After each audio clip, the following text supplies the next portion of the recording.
Hi there, and welcome to my series of videos on A-level physics. This video is about nuclear fusion and especially the binding energy per nucleon graph that's used for fission and fusion calculations. I am doing some longer videos which go much deeper into this, but if you just want to know how to use a graph for a nuclear fusion reaction, then this is the video for you. So first, what's fusion? Pause and give your definition if you like.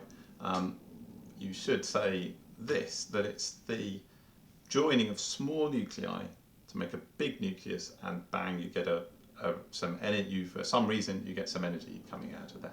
The graph I was referring to, the binding energy per nucleon graph, this is it. Hopefully that looks a little bit familiar to you. On the x-axis here, it's the number of nucleons, the mass number, or the nucleon number as I prefer to call it. And on the y-axis we've got this binding energy per nucleon quantity. Just notice this graph. I mean, let's just take this H2.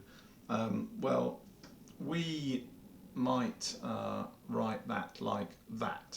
So that would be our normal notation. H2 hydrogen, hydrogen 2 isotope of hydrogen, 1 proton, 2 protons and neutrons, and therefore it's an isotope H2. That on this graph they're just writing it like this.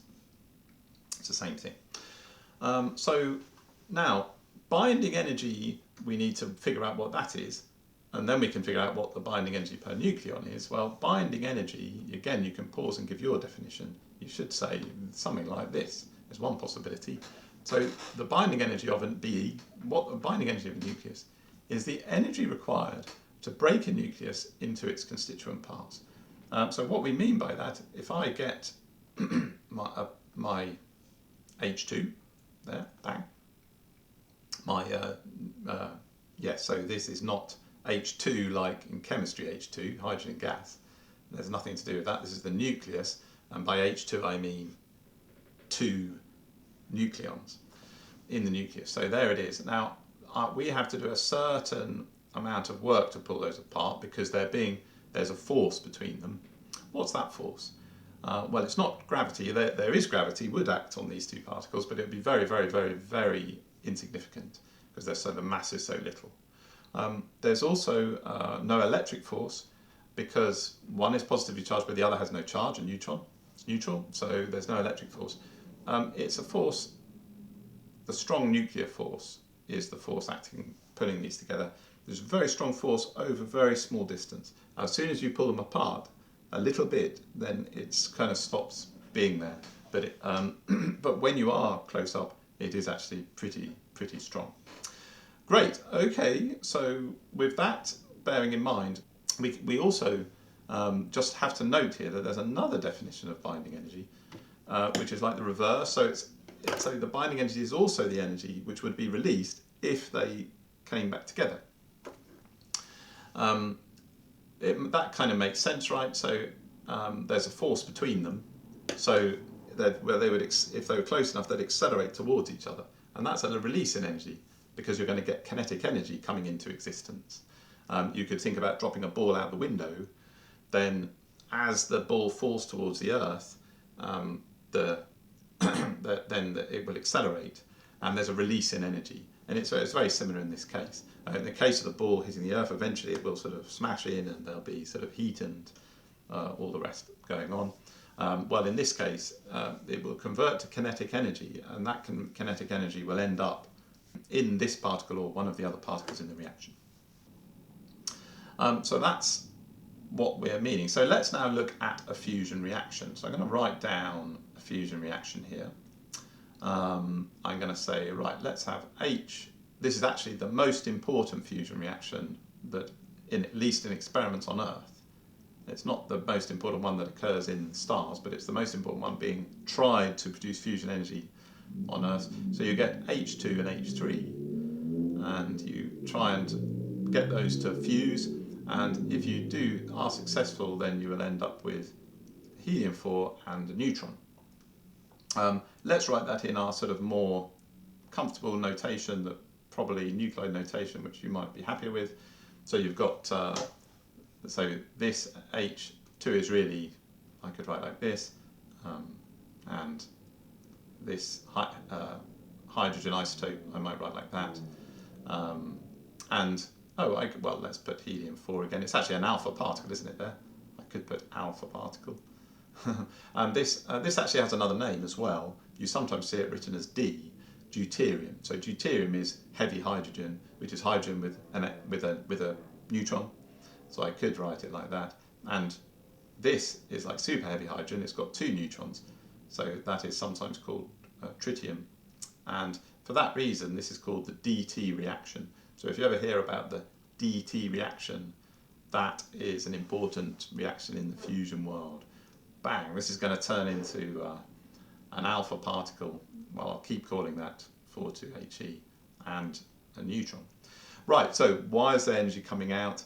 Well, the kind of deep reason I'll go into in my long video, but in this short video, we're just going to use the graph and crunch out like why it looks like there's energy released here.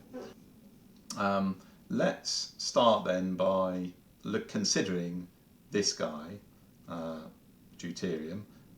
Remember this is different ways of saying the same thing. So this is this guy here. Well, if we look at that guy in the graph, it has a binding energy per nucleon of 1.1 MeV. What's an MeV? Well, 1 EV, 1.6 times 10 to the minus 19 joules. Hopefully you know that's just a conversion. 1 MeV, therefore, is a million times bigger. 1.6 times 10 to the minus 13 joules. And while we're about it, should we write down, not doing very well with my writing, there we are, 1 GeV, which is 1.6 times 10 to the minus, yes, 10 joules. Excellent. Right, so what we can imagine, if we were sort of doing this, now in nature this is going to happen like kind of all at once, but we can imagine sort of, if we were sort of doing this if we were sort of getting a deuterium, getting a tritium, breaking them apart and then recombining them as they are on the right hand side, then we can sort of do a bit of a thought experiment of how much energy we have to put in and how much we get back out. So first we look at this guy, and so basically here we've got a proton and a neutron, and we're pulling them apart. And in order to do that, I have to apply the binding energy, but we know that this particular nucleus has a binding energy per nucleon of 1.1 MeV.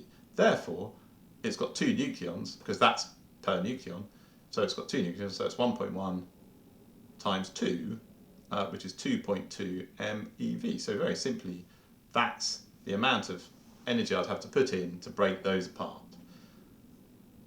When I've done that, I'm going to have like a proton floating around and a neutron floating around. Same story for the tritium now, so let's have a look at that. So well, what we'll do here is we'll grab this thing. Now this has 1 proton and 2 neutrons, and I'm going to sort of imagine I'm just pulling all this apart. Well, if we find that on the graph, it's here, and so we see, ooh, okay, it has 2.9. Is that about 2.9? Yes, I think so. 2.9 MeV is the binding energy per nucleon. This time there are 3 nucleons. So I could say, well, okay, the total binding energy is 2.9 times 3, and I can never do that one in my head. 2.9 times 3 is 8.7, or not fast anyway, 8.7 MeV is how much I'd have to put in to break those apart. And when I've done that, I'm going to have, those are going to be floating around. Yeah, I've got another proton and 2 more neutrons sort of all floating around there. So what's going on? Well, what we're saying here is that we've sort of, to do this, I've had to put in 2.2 MeVs, and then to break the tritium apart, I've had to put in 8.7 MeV. So the total in is 10.9 MeV. There, that's how much I have to put in to break all that apart. Then I've got this stuff knocking around. So you can see now that 2 of the protons and 2 of the neutrons can form into the helium, and then I've got 1 neutron left over. So that all makes sense, adds up. That's what we want to see. So, so now we're going to see, well, let's imagine we now do that. So let's get the 2 protons and the 2 neutrons, bang, and make them into the helium. So I can sort of maybe try and draw that sort of something like this, all those coming together. And, well, I'm going to form this. Where is that? Ooh, it's right up here. Is that, what, 7.1 MeV per nucleon?